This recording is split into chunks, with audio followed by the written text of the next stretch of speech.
The sun hung like a fiery orb in the cloudless Arizona sky. As Josephine Northcott slammed the hammer down, missing the horseshoe nail completely and striking her thumb instead. A string of unladylike curses erupted from her lips, echoing across the dusty yard of the Northcott Ranch in the summer of 1878. At 22, Jo had been determined to prove she could manage the ranch on her own since her father's passing 3 months prior, but shoeing her own horse was proving more difficult than she'd anticipated. "For heaven's sake, Artemis, stand still," Jo muttered to the chestnut mare, who shifted nervously as if sensing her owner's frustration. Sweat trickled down Jo's temple, dampening the collar of her work shirt. Her honey blonde hair, hastily tied back with a leather cord, was coming loose strand by strand in the heat. "You're doing it wrong." The deep voice startled Jo so badly she nearly dropped the hammer on her foot. Whirling around, she found herself facing a stranger leaning against the fence post. He was tall, broad-shouldered, with sun-bronzed skin and eyes the color of whiskey. His dark hat shaded most of his face, but she could see the hint of a smile playing on his lips. "I beg your pardon," Jo straightened, determined not to appear as flustered as she felt. The stranger pushed himself away from the fence and approached with an easy, confident gait. "The horseshoe. You're holding it wrong and your angle with the hammer is off." He stopped a respectful distance away, removing his hat. "Owen Callahan, madam." "I was passing through and heard what sounded like a war being waged against some innocent horseshoes." Jo lifted her chin defiantly. "I assure you, Mr. Callahan, I can manage my own horses." "Of course you can," he agreed, surprising her, "but there's a difference between managing and shoeing." "May I?" He gestured toward the tools in her hand. Pride warred with practicality in Jo's mind. She'd been trying for hours, her thumb was throbbing, and Artemis was growing increasingly impatient. Finally, pragmatism won out. "Very well," she said, stepping aside. "Show me what I'm doing wrong, Mr. Callahan, since you're clearly bursting to educate me." Owen chuckled, a warm, rich sound that inexplicably sent a flutter through Jo's stomach. He approached Artemis with a gentle murmur, stroking the mare's neck and speaking softly into her ear. To Jo's amazement, her usually skittish horse calmed immediately. "First thing," Owen said, picking up the hoof pick Jo had discarded, "is to make sure the hoof is properly cleaned out before you even think about the shoe." His movements were confident and precise as he demonstrated, his large hands surprisingly gentle with the horse. Jo watched, reluctantly impressed as he worked. "Where did you learn to shoe horses?" "My father was a blacksmith back in Texas. I grew up in his shop." Owen glanced up at her, and Jo was struck by the genuine warmth in his eyes. "Been working with horses all my life." "And what brings you to Copper Canyon, Mr. Callahan? We're hardly on the main trail through Arizona territory." Owen set down Artemis's hoof and picked up the hammer and horseshoe. "Looking for work, to be honest. Word is Fort Yuma's got opportunities for men willing to put in honest labor, but I thought I'd explore some of the smaller settlements on my way." He positioned the horseshoe carefully. "Now watch carefully. You hold it like this, see? And the nails go in at this angle." Jo moved closer, genuinely interested despite her initial resistance. The scent of leather and sun-warmed skin enveloped her as she stood beside him, watching his hands work with practiced efficiency. "The trick," Owen continued, seemingly unaware of her sudden awareness of him, "is to get the nail to bend outward as it goes through the hoof wall, not into the sensitive inner part, like this." With a few deft strikes, he demonstrated. "I see," Jo murmured, though she was finding it increasingly difficult to focus solely on the horseshoeing lesson. Over the next half hour, Owen patiently showed Jo how to properly shoe Artemis, explaining each step in detail. By the time they finished, all 4 of the mare's hooves were sporting gleaming new shoes, and Joe had gained a newfound respect for the craft. "Thank you," she said sincerely as Owen wiped his hands on a rag. "I appreciate the lesson, though I still maintain I could have figured it out eventually." "I don't doubt it for a second, miss." He raised an eyebrow questioningly. "Northcott. Josephine Northcott, though most call me Joe, Miss Northcott." Owen nodded respectfully. "You've got determination, that's for certain. Most ladies wouldn't even attempt to shoe their own horse." "I'm not most ladies, Mr. Callahan." Joe crossed her arms. "This ranch is my responsibility now, and I intend to learn whatever skills are necessary to keep it running." Curiosity flickered across Owen's face. "Your ranch? You run it alone? Since my father passed, yes." Joe lifted her chin, daring him to comment on a woman running a cattle ranch. She'd heard enough skepticism from the townspeople to last a lifetime. To her surprise, Owen merely nodded thoughtfully. "That's a hefty responsibility. You must be a remarkable woman, Miss Northcott." The unexpected compliment caught Joe off guard, and she felt warmth creep into her cheeks. Before she could formulate a response, a voice called from the direction of the house. "Joe, where are you, girl? Dinner's getting cold." "That's Martha, our housekeeper," Joe explained. "I should go." She hesitated, then made a quick decision. "Would you care to join us for dinner, Mr. Callahan? It's the least I can offer for your help today." Owen appeared momentarily surprised by the invitation but recovered quickly. "That's mighty kind of you, Miss Northcott. I'd be honored." As they walked toward the ranch house, leading Artemis back to the stable first, Joe found herself studying her unexpected visitor from the corner of her eye. There was something about Owen Callahan that intrigued her, a quiet confidence that didn't veer into arrogance, and a gentleness that belied his rugged exterior. "So how long have you been running this ranch on your own?" Owen asked as they approached the house, a solid 2-story structure built from local timber and stone. 3 months, 2 weeks, and 4 days, Joe answered precisely. "Though I've been helping Pa manage it since my mother died 6 years ago." Owen nodded, understanding in his eyes. "My condolences on your losses." "Thank you." Joe appreciated that he didn't offer platitudes or prying questions. "What about your family, Mr. Callahan? Are they still in Texas?" A shadow passed over Owen's face. "No, madam. Lost my parents to fever 5 years back. My younger sister married a shopkeeper in San Antonio, but I've always been more comfortable on the move." Martha met them at the door, her weathered face creasing with surprise at the sight of a stranger. The older woman had been with the Northcott family since before Joe was born and didn't hesitate to express her opinions. "And who might this be?" she asked, eyeing Owen suspiciously. "This is Mr. Owen Callahan," Joe introduced. "He kindly helped me shoe Artemis today, and I've invited him to dinner. Mr. Callahan, this is Martha Jenkins, the backbone of this household and the best cook in all of Arizona Territory." Martha's expression softened slightly at the praise, though she continued to regard Owen with a critical eye. "Well, any man who can stop this stubborn girl from breaking her own foot with a hammer is welcome at my table. Come in, then. I've made beef stew and fresh bread." Dinner proved to be a surprisingly pleasant affair. Owen was well-spoken and respectful, listening attentively as Joe spoke about the challenges of maintaining the ranch and answering Martha's not-so-subtle interrogation about his background with good-natured patience. "So you've been traveling since your parents passed?" Martha asked, refilling Owen's bowl with more stew. "No place to call home. I go where the work is," Owen replied simply. "Been a ranch hand, a cattle driver, even worked on the railroad for a spell. I'm handy with horses and cattle alike, and I'm not afraid of hard labor."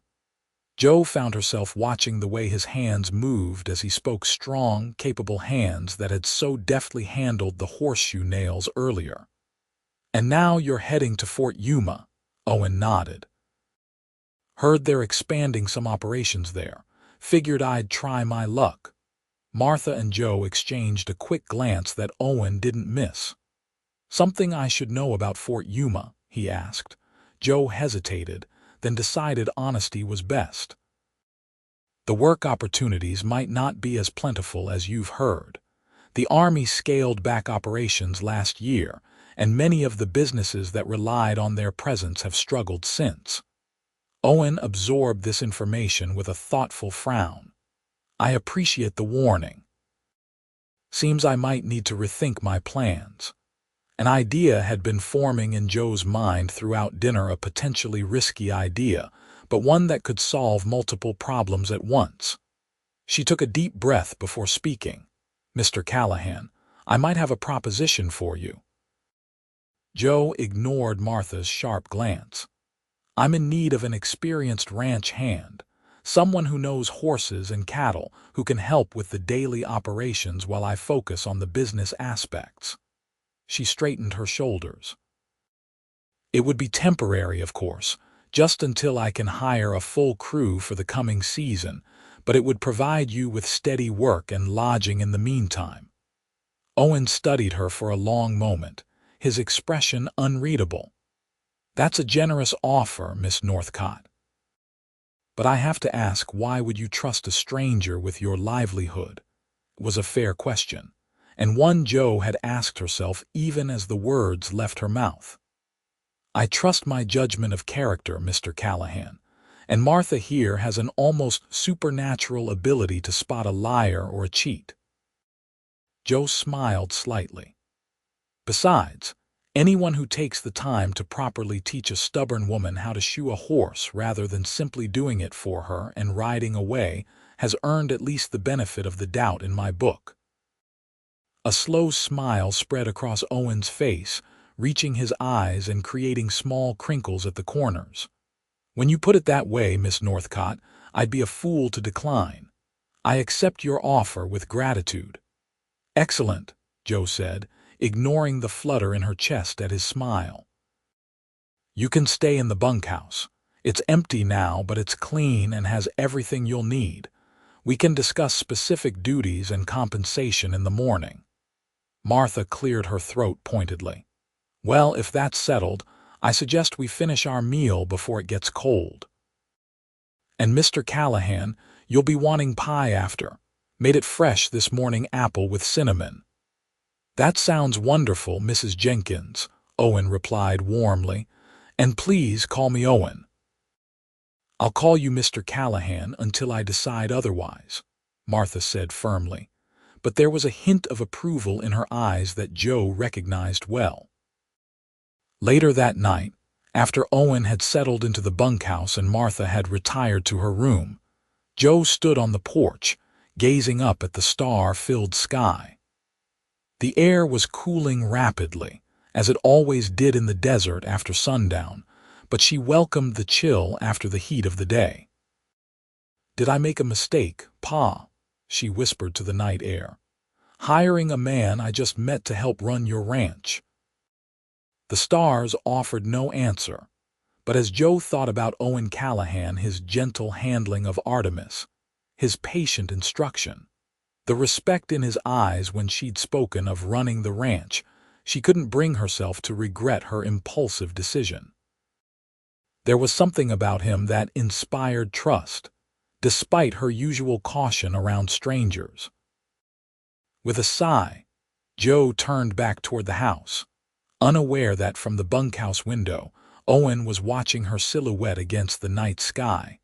His own thoughts similarly conflicted about the strong-willed woman who had just become his employer. Dawn broke early over the Northcott ranch, painting the sky in hues of pink and gold.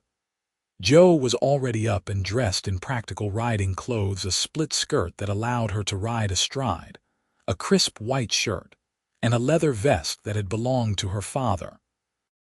She'd adapted it to fit her smaller frame, unwilling to part with the well-worn garment that still carried the faint scent of tobacco and saddle soap. She was surprised to find Owen already at the stables when she arrived, feeding the horses and mucking out stalls. "Mr. Callahan," she greeted, trying to hide her surprise.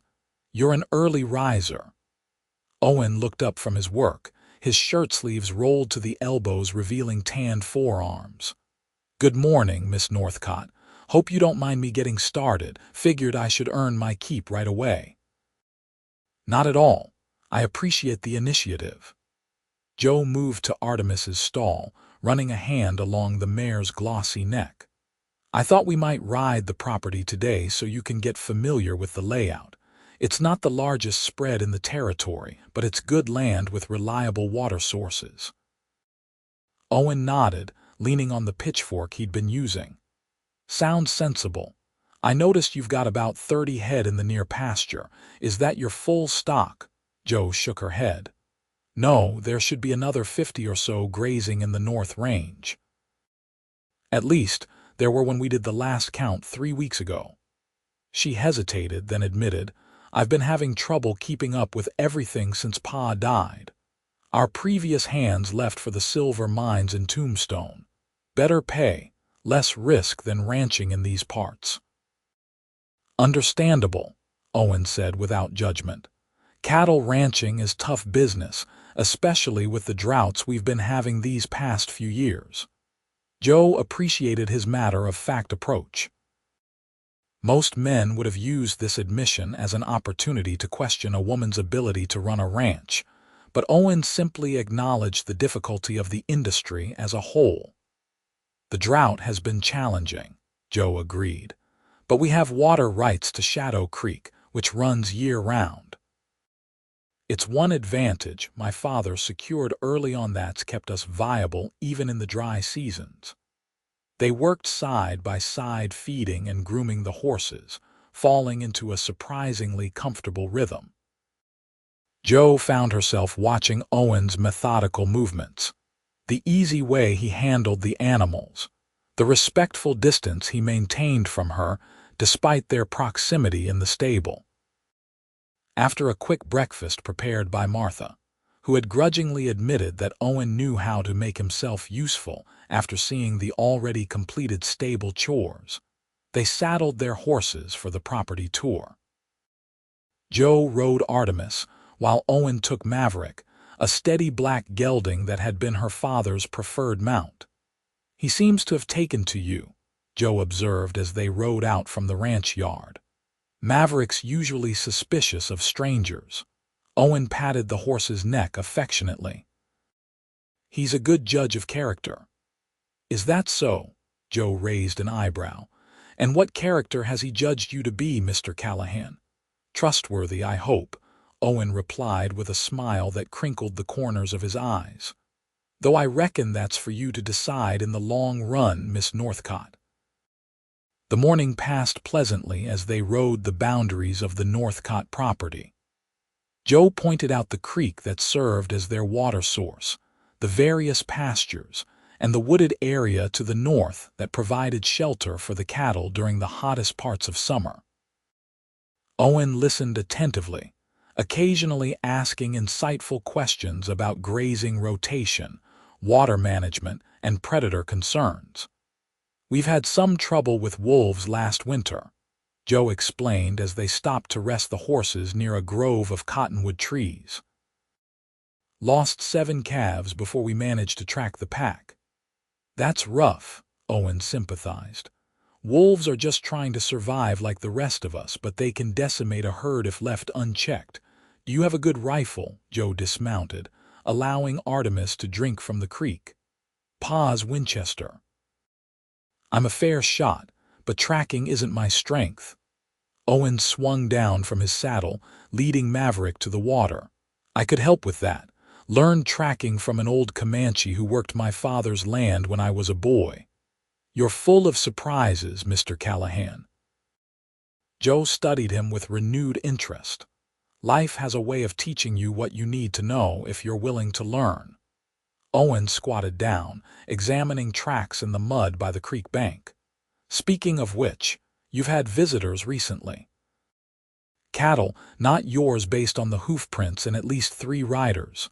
Alarm shot through Joe as she knelt beside him. Where? Show me.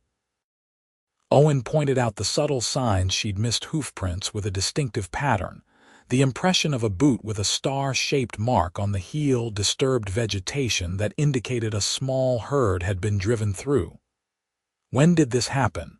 Joe asked, a knot forming in her stomach. Recent. Within the last day or two. Owen's expression had turned serious. Miss Northcott, is there a reason someone might be driving cattle across your land without permission? Joe stood, brushing dirt from her skirt. The most direct route to the Fort Yuma Trail cuts through the northern part of our property. Pa always allowed neighboring ranchers passage with advance notice, but since his death, she trailed off, the implications clear. They're testing boundaries, Owen concluded grimly. Seeing what they can get away with now that your father's gone. And now that a woman is running things, Joe added, unable to keep the bitterness from her voice. Garrett Sullivan from the Double S has been pressuring me to sell since the funeral. Claims a woman can't manage a spread this size on her own. Owen's jaw tightened. Some men mistake kindness for weakness. These tracks look like they might be Sullivan's men, based on your description of their location relative to his property. We should follow them, Joe decided, moving back toward Artemis. I need to know how many cattle they moved and where exactly they went. Owen nodded in agreement, already mounting Maverick. Lead the way, Miss Northcott, but if we do encounter Sullivan or his men, let me do the talking initially. Joe shot him a sharp look. I'm perfectly capable of confronting trespassers on my own land, Mr. Callahan. I don't doubt your capability for a second, Owen assured her. But Sullivan strikes me as the type of man who might react poorly to being called out by a woman. Let me be the buffer. Once he understands we're onto his game, you can say your piece. Joe wanted to argue but recognized the practicality of Owen's suggestion. Garrett Sullivan was indeed the type of man who bristled at taking direction from a woman. Having Owen present might actually allow her words to be heard rather than dismissed outright. Very well, she conceded. But don't think for a moment that I'm hiding behind you, Mr. Callahan. A smile played at the corners of Owen's mouth. Wouldn't dream of it, Miss Northcott.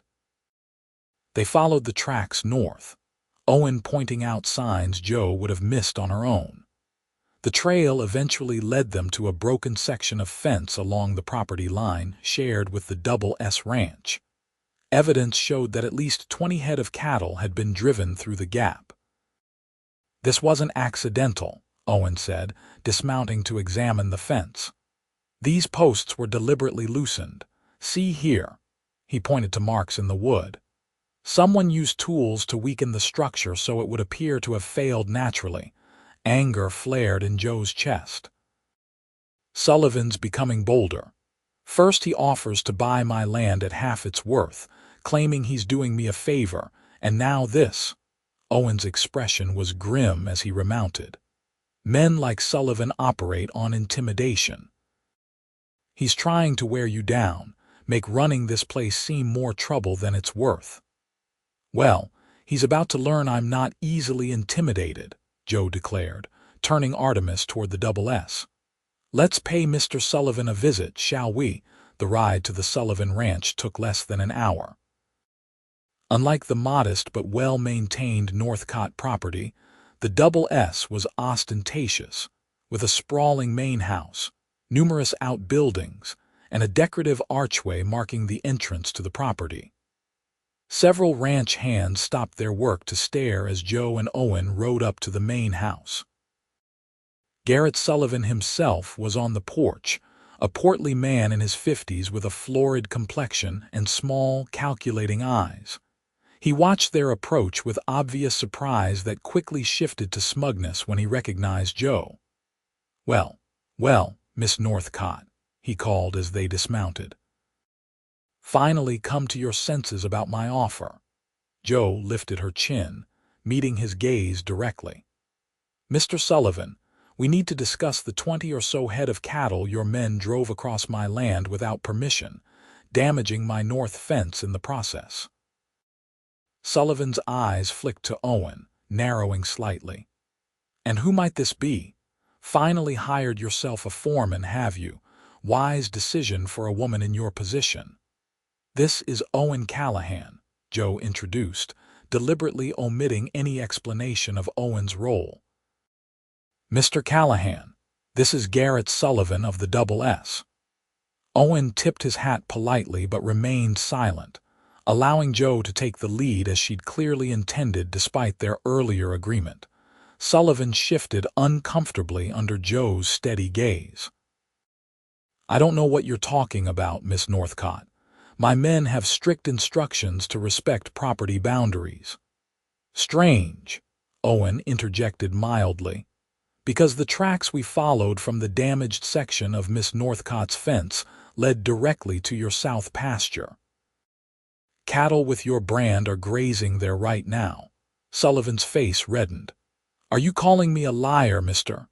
"I'm simply stating facts," Owen replied, his tone remaining even. "Facts that suggest your men drove cattle across Miss Northcott's land without permission and damaged her property in the process." Joe stepped forward. "I expect compensation for the damaged fence, Mr. Sullivan, and a written agreement that any future crossing of my land will require advance permission and payment of a fair passage fee." Sullivan laughed, a harsh sound without humor. "Or what, Miss Northcott? You'll report me to the sheriff." "Lionel Thompson and I play poker every Saturday night.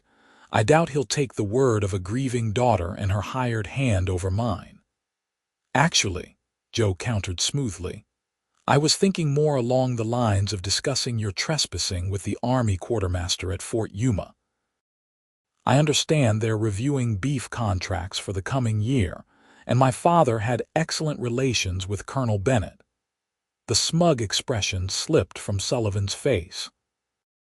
The Army contracts were lucrative and competitive, and the Northcott Ranch had indeed been a preferred supplier during her father's time. "There's no need to involve the military in a simple misunderstanding," Sullivan said, his tone suddenly conciliatory. "I'll have my men repair your fence tomorrow, and of course, we should formalize a crossing agreement if you're continuing to run cattle." "Which I am," Joe confirmed firmly. "And the agreement will include fair market rates for passage rights, effective immediately." Sullivan's jaw worked as he visibly swallowed his pride. "Very well, Miss Northcott. Send over your terms and we'll discuss them like civilized business people." Joe nodded, satisfied with this initial victory. "I'll have the paperwork to you by the end of the week, Mr. Sullivan. Good day." As they mounted their horses to leave, Sullivan called after them, his voice carrying an undercurrent of threat. "You know, Miss Northcott, running a ranch isn't just about paperwork and agreements. Things happen out here in the territory. Accidents. Misfortunes. A smart woman would consider her options carefully." Owen turned in his saddle, fixing Sullivan with a hard stare. "Sounds almost like a threat, Mr. Sullivan. Miss Northcott isn't alone in managing her ranch anymore. Might be wise for you to remember that."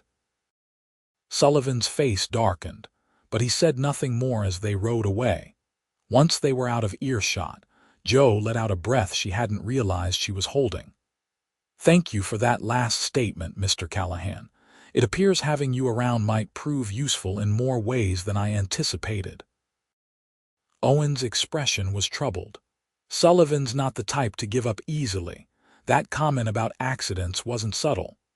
"No, it wasn't," Joe agreed, concern creeping into her voice despite her attempt to remain confident.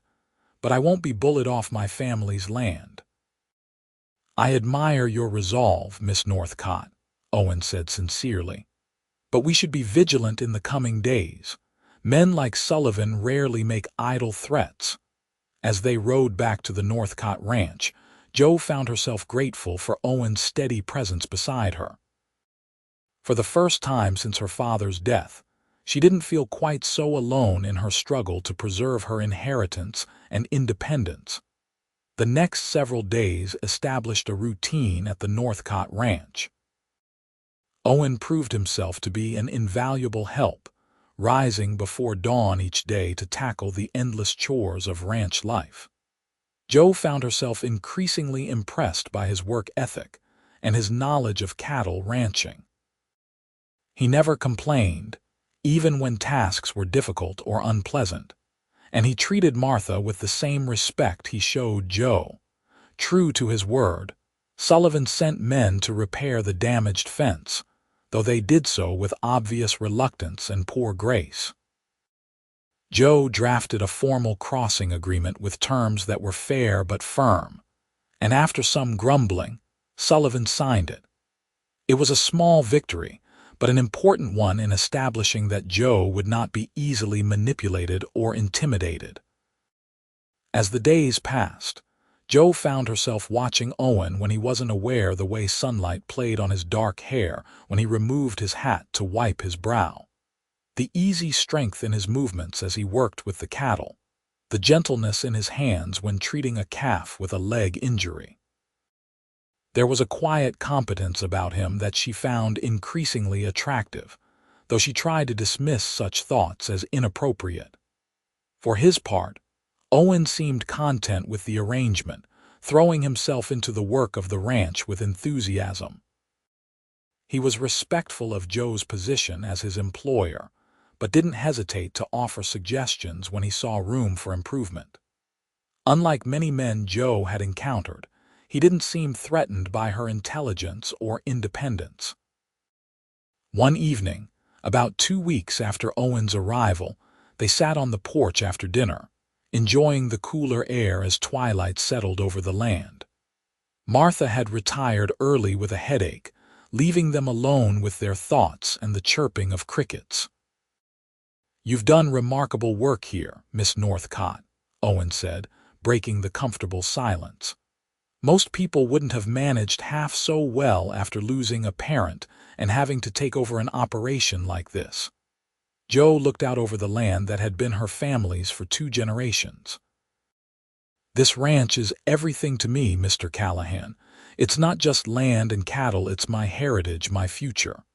My father built it from nothing after the war, and I won't let it slip away." "Your father would be proud," Owen said softly. "Not many women would have the courage to stand up to men like Sullivan." "Or the stubbornness," Joe added with a small smile. She hesitated, then asked the question that had been on her mind for days. "Mr. Callahan, Owen, why have you stayed?" "You could find work on larger ranches with better pay. You're clearly skilled enough." Owen was quiet for a moment, considering his answer. "I've worked on those bigger spreads. The pay might be better, but there's no connection. You're just another hand, replaceable the moment you cause trouble or ask for more than they want to give." He looked at her directly. "Here, I feel like what I do matters. Like I'm building something, not just maintaining someone else's empire." The sincerity in his voice touched Joe deeply. "I'm grateful you feel that way. I don't know how I would have managed these past weeks without your help." "You'd have found a way," Owen said with certainty. "You strike me as the type who always does." Their eyes met and held for a long moment. Joe felt a warmth spreading through her that had nothing to do with the lingering heat of the day. There was something in Owen's gaze, respect, admiration, and something more that made her heart beat faster. The moment was broken by the distant sound of a rider approaching. Both of them tensed, alert to potential trouble. Owen stood, moving instinctively to position himself between Joe and the approaching visitor. "Stay here," he said quietly, reaching for the rifle that was propped against the wall of the house. Joe stood as well, retrieving the pistol she kept in a drawer of the small table on the porch. "It's my property, Mr. Callahan. We'll greet our visitor together." Owen glanced at her, a flicker of admiration crossing his features before he nodded in acceptance. The rider emerged from the gathering darkness, a young man on a lathered horse, riding hard. As he drew closer, Joe recognized him as Billy Parker, the son of a neighboring rancher. "Miss Northcott," Billy called, reining in his horse sharply. "Thank heavens you're home. Pa sent me to fetch you." "There's trouble brewing in town. Sullivan's been telling everyone you've hired gunmen to drive off neighboring ranchers." Joe exchanged a startled look with Owen. "What on earth is he talking about?" "He's at the saloon now, getting folks all riled up," Billy continued breathlessly. "Says you've brought in hired guns from Texas to intimidate honest ranchers. Pa thought you should know before someone does something foolish." Owen's expression had hardened. "Sullivan's creating a pretext. If he can convince others you're a threat, he might get support for moving against you. Or at least make it look like self-defense if something happens to me or my property," Joe concluded grimly. "We need to go into town and set the record straight." "It could be a trap," Owen warned. "Drawing you away from the ranch might be exactly what Sullivan wants." Joe considered this. "Billy, did you see Sullivan's men in town? All of them?" The young man shook his head. "Just the usual Saturday night crowd, plus Sullivan himself and his foreman, Tucker." "Then some could be planning to cause trouble here while we're gone," Joe realized. "Billy, could you ride to your father's place and ask if he can send someone to keep an eye on my ranch tonight? I'll make it worth his time." "No need for payment, Miss Northcott. Pa said to tell you he's with you all the way on this. Sullivan's been pushing boundaries with all the smaller ranchers lately." "Thank your father for me," Joe said gratefully. "We'll head into town right away." After Billy departed, Joe and Owen quickly prepared to ride to Copper Canyon. Martha, awakened by the commotion, insisted on coming along despite her headache. "I'm not staying here alone if there's trouble brewing," she declared firmly. "Besides, I've known most folks in this town since they were in diapers. They might listen to me when they wouldn't listen to you." Joe couldn't argue with Martha's logic, and within 20 minutes, the three of them were riding toward town, with Martha perched somewhat uncomfortably on the gentle bay gelding they used for pulling the buggy. Copper Canyon was small but lively on Saturday nights, with the Silver Dollar Saloon serving as the social center for the surrounding ranches and farms. As they approached, they could hear raised voices from inside the establishment. "Let me go in first," Owen suggested as they dismounted. "Get a sense of the situation." Joe shook her head firmly. "No, we go in together. I won't hide while someone spreads lies about me." Martha nodded in agreement. "The girl's right. Better to face this head-on." Owen looked like he wanted to argue but ultimately nodded. "Stay close to me," was all he said as they pushed through the swinging doors into the saloon. The room fell silent as they entered. About 20 men were gathered inside, most with drinks in hand. Garrett Sullivan stood near the bar, his florid face even redder than usual from alcohol. His expression shifted from surprise to calculating pleasure when he saw Joe. "Well, speak of the devil," he announced loudly. "Here she is, boys, the woman who thinks she can run us all off our rightful land." Joe stepped forward, her chin high. "I don't know what lies you've been spreading, Garrett Sullivan, but I've never attempted to run anyone off their property. I simply expect the same respect for my boundaries that I show to others." Sullivan sneered. "And that's why you brought in hired guns from Texas, for respect." He pointed accusingly at Owen. "This man is a known troublemaker, worked for the Carson outfit in the Panhandle. They're famous for their strong-arm tactics." Owen's expression remained impassive. "I've never worked for anyone named Carson, and I'm not a hired gun. I'm a ranch hand working for fair wages on Miss Northcott's property." "A convenient story," Sullivan scoffed. Just like it's convenient that fence lines are suddenly being disputed and crossing rights questioned the moment he shows up. Joe could see uncertainty on the faces of some of the gathered men. Many of them had known her father and had dealt fairly with him for years, but Sullivan was a powerful figure in the community, and his words were planting seeds of doubt. Before Joe could respond, Martha pushed forward, her eyes flashing with indignation. "Shame on you, Garrett Sullivan. I've known Josephine Northcott since the day she was born, and there isn't a dishonest bone in her body. You, on the other hand, tried to cheat her father out of water rights not 5 years ago. Don't think folks have forgotten." A murmur ran through the crowd. Martha was respected in the community, and her words carried weight. Sullivan's face darkened. "This isn't about ancient history, Martha. It's about what's happening now. The Northcott girl is in over her head, making decisions that affect all of us without the experience to back them up." "What decisions would those be exactly?" Joe challenged, stepping forward. "Expecting people to respect my property lines. Charging fair fees for crossing rights that everyone else also charges. Or is it simply that I dared to refuse your insultingly low offer for my ranch?"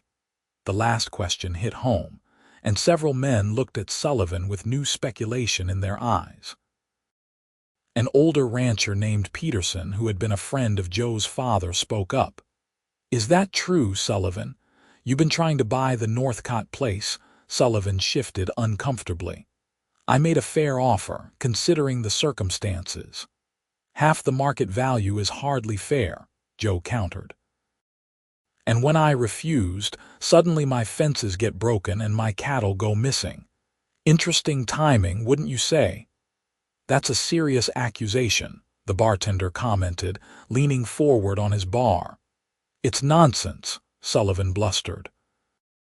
"The girl is making things up because she can't handle the truth that she's not cut out for ranching." Owen stepped forward then, his voice calm but carrying. "Miss Northcott runs one of the most efficient operations I've seen in 15 years of ranch work. The books are balanced, the cattle are healthy, and the land is well managed. The only problems she's had have come from outside interference." Sullivan's eyes narrowed dangerously. "Nobody asked you, Drifter. For all we know, you're working an angle yourself.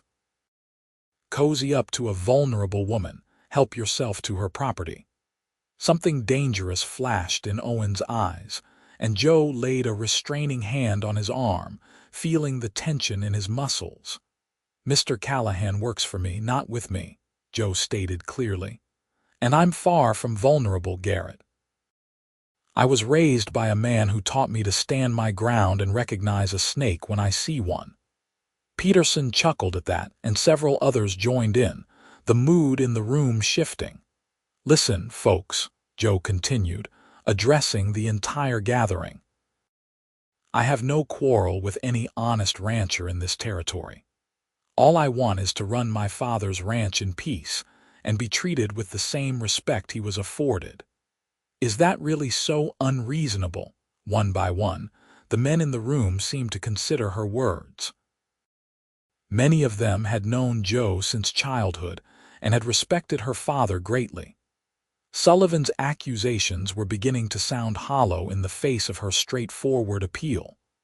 "The Northcott Ranch has always been straight with my family," declared Henry Miller, another local rancher. "John Northcott gave me breeding stock when I was starting out. Wouldn't take a penny until I'd had my first successful season. If his daughter says she's being straight with us too, I'm inclined to believe her over a man who's been trying to expand his holdings by any means necessary for years." A chorus of agreement followed this statement, and Sullivan's face grew darker with each supportive comment for Joe. "You'll regret taking her side," Sullivan growled, pushing away from the bar. "All of you.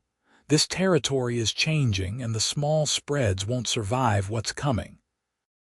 "Is that a threat, Garrett?" Peterson asked mildly, though his eyes had hardened. "It's a fact," Sullivan snapped. He jabbed a finger toward Joe. "And you, this isn't over, girl, not by a long shot." With that, he stormed out of the saloon, shouldering roughly past Owen on his way. A moment of tense silence followed his departure before conversation gradually resumed, many of the ranchers approaching Joe to express their support or share their own stories of Sullivan's underhanded tactics. "Your father would be proud, Joe," Peterson told her warmly. "Standing up like that took guts." "Thank you, Mr. Peterson," Joe replied, genuinely touched by the support. "I just want to honor what Pa built." As the immediate crisis diffused, Joe found herself watching Owen, who had stepped back once Sullivan left, allowing her to receive the community's support without interference. There was a quiet pride in his eyes as he observed her that made her heart skip a beat. Later, as they prepared to ride back to the ranch, Owen helped Joe mount Artemis, his hands strong and steady at her waist. For a brief moment, they stood close enough that Joe could feel the warmth of his body, see the flecks of gold in his brown eyes. "You were magnificent in there," he said softly, his voice for her ears alone. "Brave and honest and everything Sullivan isn't." Joe felt a blush rise to her cheeks. "I just spoke the truth, but I couldn't have done it without you and Martha backing me up." "You could have," Owen contradicted gently. "But I'm glad I was there to see it." Something shifted between them in that moment, a recognition of feelings that went beyond employer and employee, beyond the practical arrangement that had brought them together. Joe saw it in Owen's eyes and knew he could see it in hers as well. The ride back to the ranch was quiet, each of them lost in their own thoughts. Martha, who had missed nothing of the exchange between them, maintained a knowing silence, only the occasional knowing glance in their direction betraying her awareness. When they arrived home, they found Billy's older brother keeping watch as promised. He reported all had been quiet, with no sign of Sullivan's men or any other trouble. After thanking him and sending him home with provisions as a token of appreciation, Joe found herself reluctant to end the evening, despite the late hour and the emotional exhaustion of the confrontation in town. "Would you like some coffee before turning in?" she asked Owen as Martha headed inside, tactfully mentioning her need for sleep. "I'd like that," Owen replied, his smile warming her more than any coffee could. They sat on the porch steps, mugs in hand, looking out at the star-filled sky. The night was peaceful, with only the distant howl of a coyote and the gentle rustling of the wind in the cottonwoods breaking the silence. "Sullivan won't give up easily," Owen said after a while. "Men like him take rejection as a personal affront." "I know," Joe sighed. "But I won't let him intimidate me into selling." "I don't doubt that for a moment." Owen's voice held admiration. "You're the strongest woman I've ever met, Josephine Northcott." The use of her full name, spoken in his deep voice, sent a shiver down Joe's spine. "I don't feel strong sometimes," she admitted. "There are nights I lie awake wondering if I'm fooling myself, thinking I can do this alone." "You're not alone," Owen said quietly, his eyes meeting hers. "Not anymore." The implication of his words hung in the air between them, full of promise and possibility. Joe found herself leaning slightly toward him, drawn by something she couldn't name but recognized deep in her soul. Owen set his coffee mug aside, his hand moving to gently tuck a strand of hair behind her ear.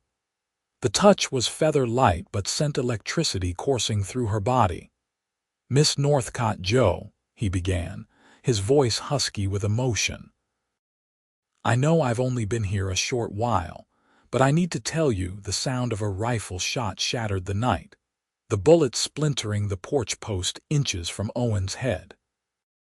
In an instant he was moving, tackling Joe to the porch floor and covering her body with his own as more shots rang out from the darkness. "Are you hit?" he demanded urgently, his body tense above hers. No, Joe gasped, heart pounding with fear and adrenaline. I'm fine, stay down. Owen reached for his revolver, scanning the darkness for the source of the attack.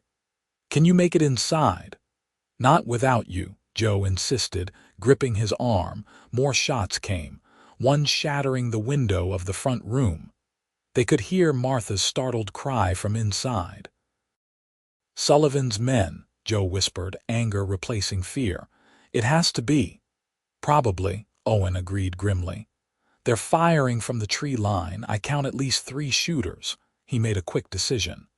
When I return fire, you make a run for the door, get Martha and take cover away from the windows. What about you? Joe demanded.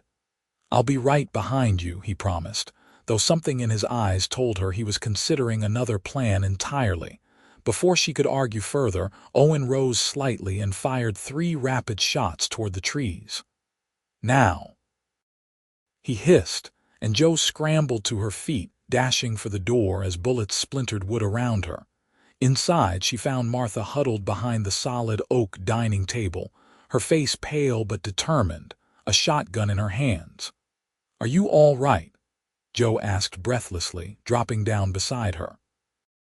Takes more than a few cowards shooting from the dark to rattle me, Martha declared, though her hands trembled slightly on the shotgun. Where's Owen? As if in answer, the door burst open and Owen dove inside, rolling and coming up in a crouch, his revolver ready. Get away from the windows, he ordered, moving to blow out the lamp that illuminated the room. In the sudden darkness, the only light came from the moon shining through the broken window. We need to get to the back of the house, Owen said, his voice low and urgent.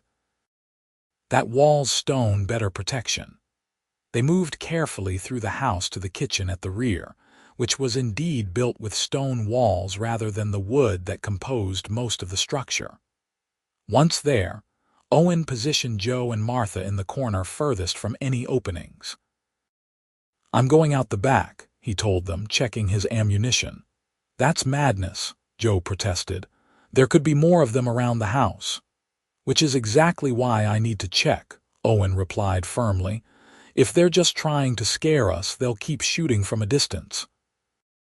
But if they're planning to burn us out or worse, we need to know. The determination in his voice told Joe arguing would be useless. Take this, she said instead, handing him her father's Winchester rifle from its place on the wall rack. It has better range than your revolver. Their hands touched as she passed him the weapon, and for a moment, time seemed to stand still. The danger outside, Sullivan's threats, the complexity of their situation all faded against the simple truth that had been growing between them for weeks. Be careful, Joe whispered, unable to hide the emotion in her voice. I couldn't bear it if Owen's free hand came up to cup her cheek, his touch infinitely tender despite the calluses on his palm. I'll come back to you, Joe. That's a promise. Before she could respond, he was gone, slipping out the back door and into the darkness. Joe and Martha waited in tense silence, straining to hear any sounds of confrontation. The shooting had stopped for the moment, which was both a relief and a new worry. Had the attackers given up? Or were they changing position for a more direct assault? Minutes stretched like hours as they waited. Joe clutched her pistol, praying she wouldn't need to use it but determined to defend her home if necessary. Martha sat beside her, the shotgun across her lap, her weathered face set in lines of grim resolve. He'll be all right, Martha said softly, correctly reading Joe's worried expression. That man's not the type to be taken down easily. I know, Joe replied, though the knot of fear in her stomach didn't ease. The sound of gunfire erupted again, this time from the far side of the property. 3 shots in quick succession, then 2 more, followed by shouts and the pounding of hooves. That's Owen's rifle, Joe said, recognizing the distinctive report of her father's Winchester. He's driving them off. They waited, tense and alert, as the sounds of conflict faded into the distance. Then silence fell, heavy and oppressive, broken only by their own breathing and the ticking of the kitchen clock. Just when Joe was about to risk looking outside, the back door opened slowly. Both women raised their weapons instinctively. "It's me," Owen called softly before stepping inside, the Winchester held loosely in his grip. His shirt was torn at the shoulder and a streak of blood marked his cheek, but he was upright and alert. Joe was on her feet instantly, crossing to him in 2 quick strides. "You're hurt." "Just scratches," Owen assured her, though he winced as she touched his shoulder gently. "I'm fine, truly, and our visitors have departed, at least for tonight." "Did you recognize any of them?" Martha asked, lowering the shotgun. Owen shook his head. "Too dark, and they wore bandanas over their faces. But I got a good look at their horses. One had the double S brand clear as day." "Sullivan," Joe hissed, anger burning through her fear. "He didn't waste any time making good on his threats." "No, but he's made a mistake," Owen said, setting the rifle aside carefully. "Shooting at a ranch house in the dead of night isn't just trespassing, it's attempted murder. Not even Sheriff Thompson can ignore that, poker buddy or not." Joe's hands trembled as the full weight of the night's events settled on her. "They could have killed us all." Owen's arms came around her then, strong and steady, offering comfort and protection in equal measure. Joe leaned into his embrace, drawing strength from his solid presence. "But they didn't," he murmured against her hair, "and they won't get another chance." Martha cleared her throat pointedly. "I'll put on some coffee and see to that cut on your face, Mr. Callahan. Then we can discuss what comes next." She bustled about the kitchen, giving them a moment of privacy while maintaining a practical approach to the crisis. Joe reluctantly stepped back from Owen's embrace, though she remained close enough to feel the warmth radiating from him. "Thank you for protecting us tonight." "Always," Owen replied simply, the single word carrying the weight of a vow. His eyes held hers, conveying emotions too complex for words in that moment. The attack marked a turning point not just in the conflict with Sullivan, but in Joe and Owen's relationship. As they sat around the kitchen table, drinking Martha's strong coffee and planning their next steps, the pretense of employer and employee had fallen away completely. They were partners now, united against a common threat and bound by feelings neither could deny any longer. "First thing tomorrow, we'll ride into town and file a formal complaint with the sheriff," Joe decided. "Even if he's reluctant to act against Sullivan, having an official record is important." Owen nodded in agreement. "We should also reach out to the other ranchers who supported you tonight. Sullivan's actions threaten all of them. He's shown he's willing to use violence to get his way." "Peterson and Miller will stand with us," Martha affirmed. "And the Parkers too, after they sent their boys to help." "We'll need to repair the damage to the house," Joe added, glancing at the shattered window and bullet-marked walls. "And post guards at night, at least until this is resolved." "I can take the first watch tonight," Owen offered. "You both should try to get some rest." Joe shook her head firmly. "I'm not sleeping while you stand guard alone after what just happened. We'll take shifts." The stubborn set of her jaw told Owen that arguing would be pointless. "All right," he conceded with a small smile, "but you take the second shift. You need some rest first." As Martha gathered the coffee cups, muttering about stubborn young people, Joe found herself studying Owen's profile in the lamplight. The events of the night had nearly cost them their lives before they'd even had a chance to acknowledge what was growing between them. The realization filled her with a sense of urgency. Life in the territory was unpredictable and often dangerous. Waiting for the perfect moment to speak one's heart was a luxury they might not have. "Owen," she said softly, using his first name without hesitation now. Before the shooting started, you were about to tell me something." His eyes met hers, warm and intent. "I was." Martha, displaying her uncanny sense of timing, announced that she was retiring to her room to give my old bones a rest, though her knowing look as she left the kitchen spoke volumes. When they were alone, Owen reached across the table to take Joe's hand in his. His touch was gentle but sure, his calloused fingers entwining with hers as naturally as if they'd been doing it for years. "What I wanted to say," he began, his deep voice quiet in the stillness of the kitchen, "is that I came here looking for work, but I found something I wasn't expecting." He paused, his thumb tracing a gentle pattern on the back of her hand. "I found you, Josephine Northcott, and you've changed everything for me." Joe's heart raced at his words, but she remained silent, sensing he had more to say. "I've been a drifter most of my adult life," Owen continued, "never staying anywhere long, never putting down roots. I told myself it was freedom, but the truth is, I never found a reason to stay." His eyes, so earnest and open, held hers. "Until now." "Owen," Joe whispered, emotion making her voice unsteady. "I know it hasn't been long," he acknowledged.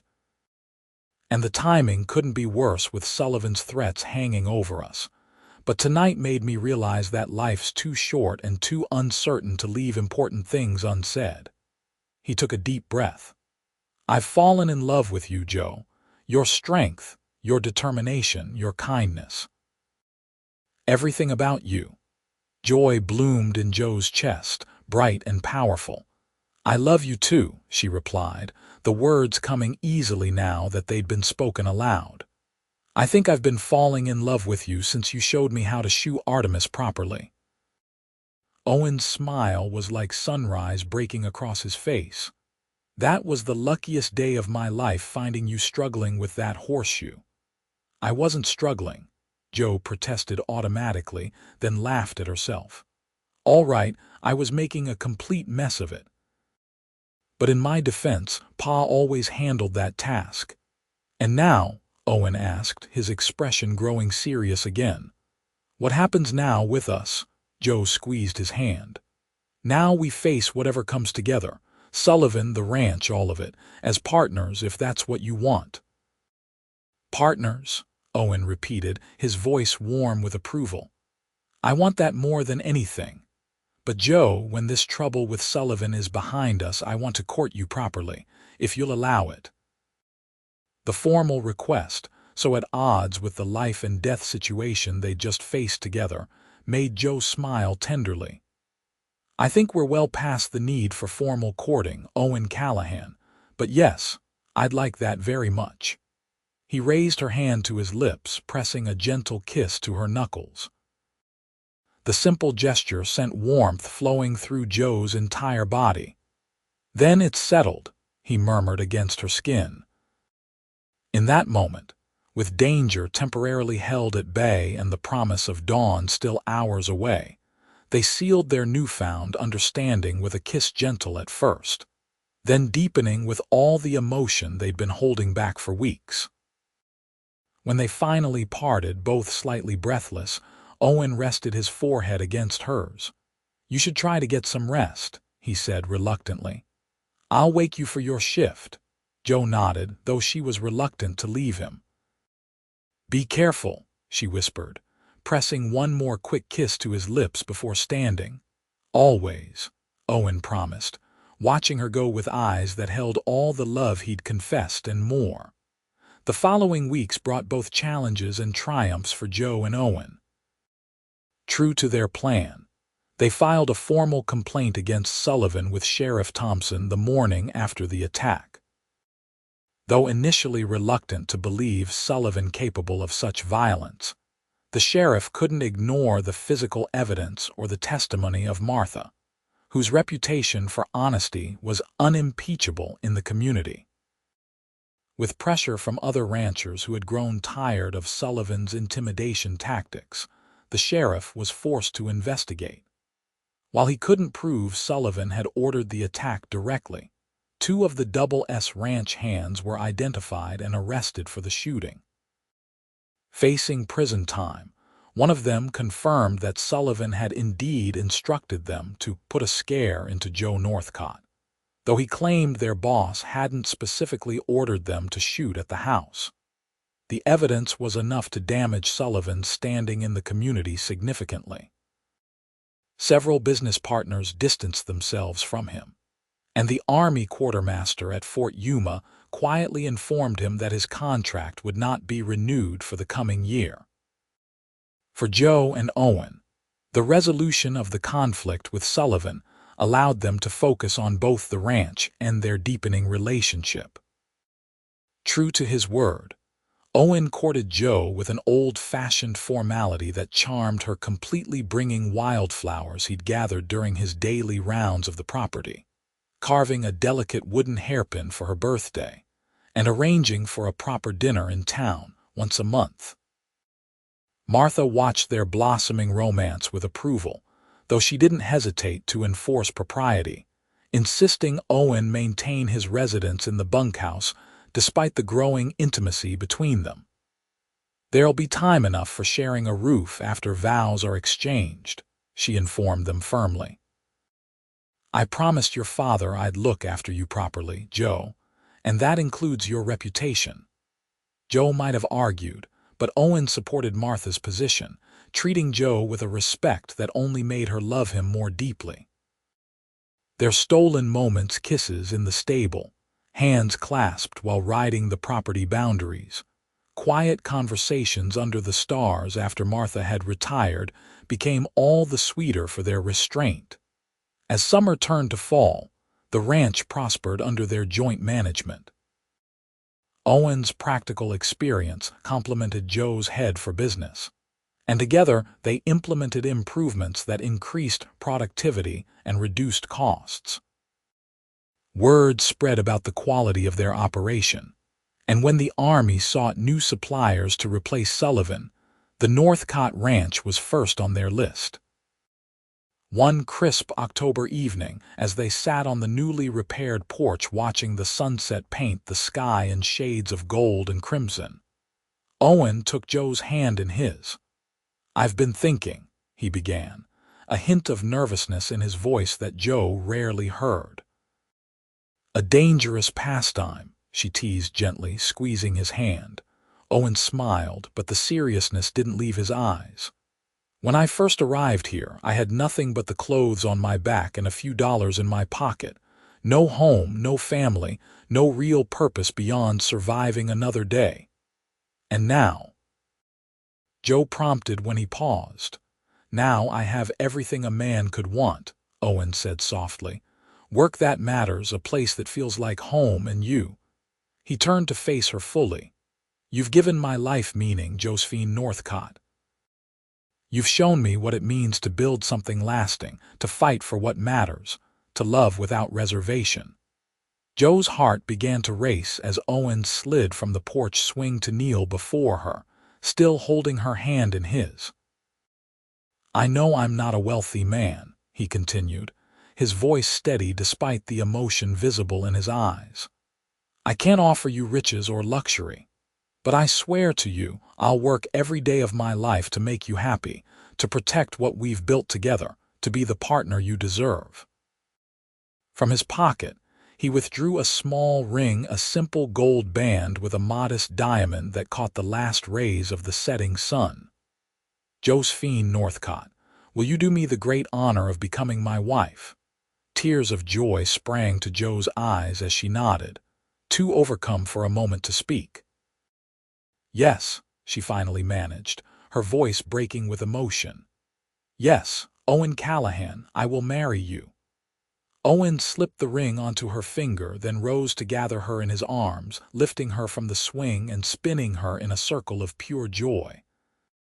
Their laughter echoed across the ranch yard, startling a flock of birds from a nearby tree. "Where did you get the ring?" Joe asked when he finally set her down, admiring the simple but beautiful band on her finger. "I've been saving from my wages," Owen admitted. And I sold my father's pocket watch, the only thing of value I owned. Joe's eyes widened. Owen, no, that was your family heirloom. He shook his head, taking her face gently between his hands. You're my family now, Joe. You and this land we tend together. The past is important, but not as important as our future. The sincerity in his words moved her deeply. Standing on tiptoe, she kissed him, pouring all her love and gratitude into the embrace.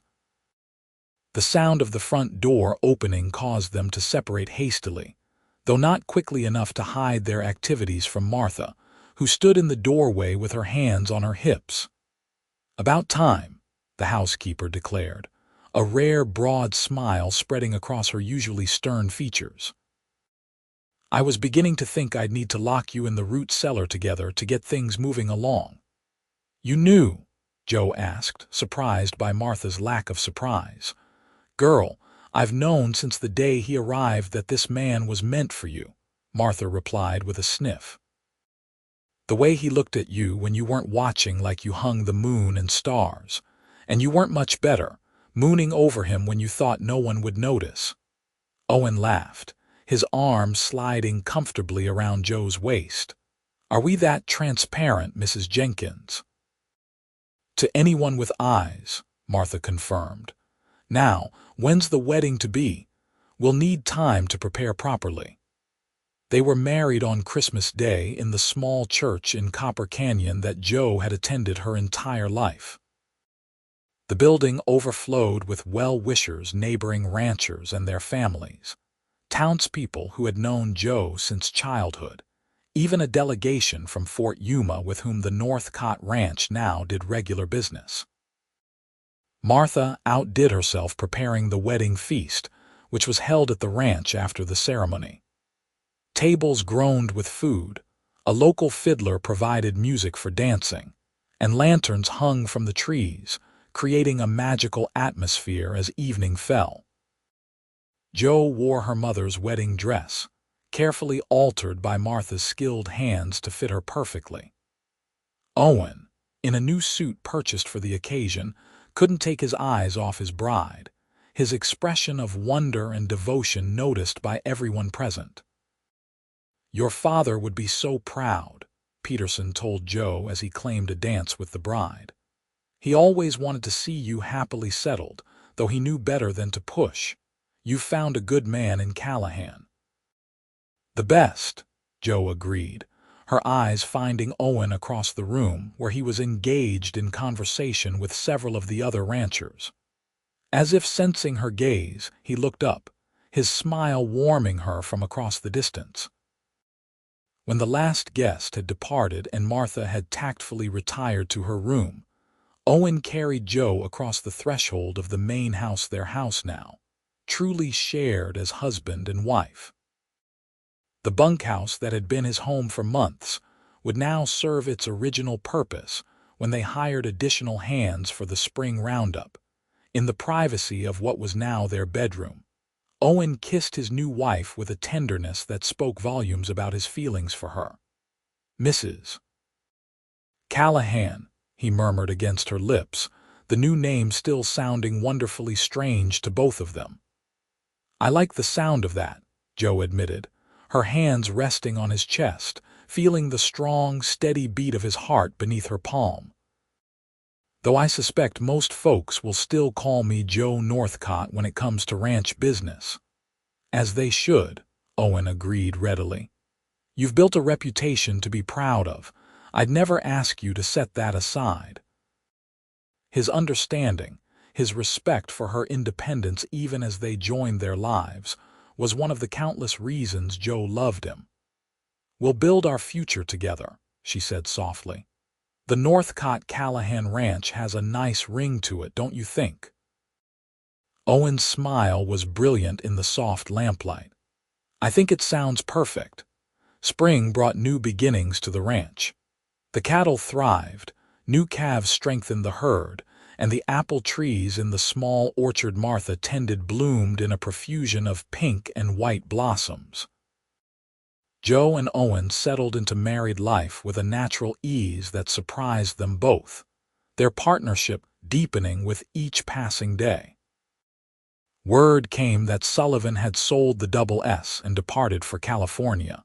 His influence and fortune diminished by the scandal of his men's arrest and his failed attempts to intimidate Joe. Without his divisive presence, the community of ranchers around Copper Canyon grew more cooperative, sharing resources during the spring roundup and forming a mutual aid association for times of hardship. One warm May evening, as they sat on the porch watching the sunset, a daily ritual they both cherished, Joe turned to Owen with a mysterious smile.